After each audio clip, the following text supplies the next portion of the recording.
Hello, social media family, world alike. Randall, another edition of Oh Please, Really? Today's show is brought to you by Bullshit Counseling Services.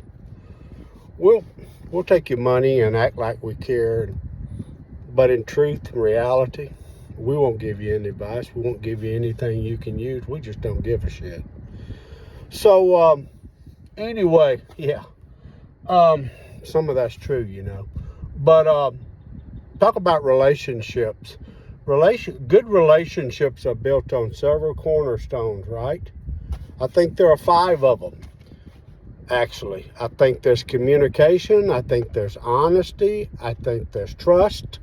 I think there's commitment. And I'm going to throw another one in there. I think there's financial agreement between the two. Why?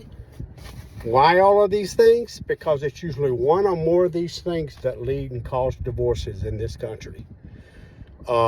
There's no doubt about it.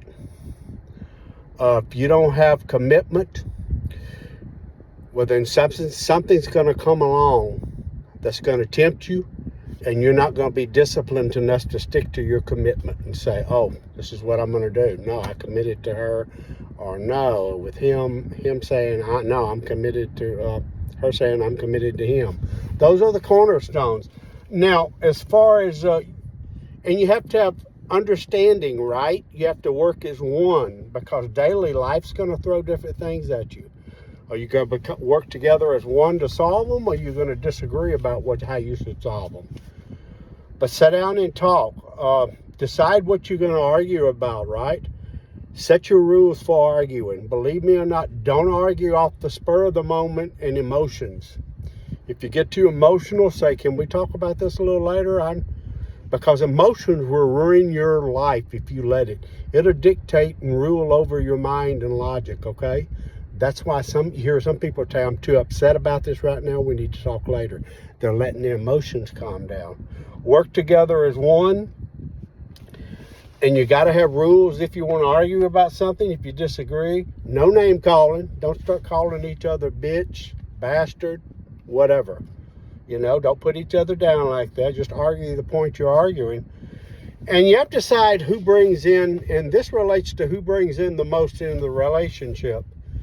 Is she bringing everything in, and as far as assets, and he doesn't have anything? She might want to consider a pre-dump, right? What you build together while you're together in marriage, each one is entitled to usually half of that. That's usually how that goes, generally speaking.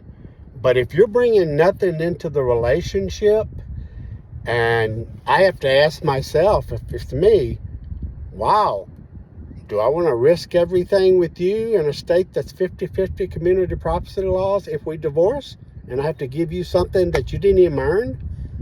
Anyway, just things to think about. Hope you're having a good day. We'll talk about sex on the next edition, okay? So get ready for that.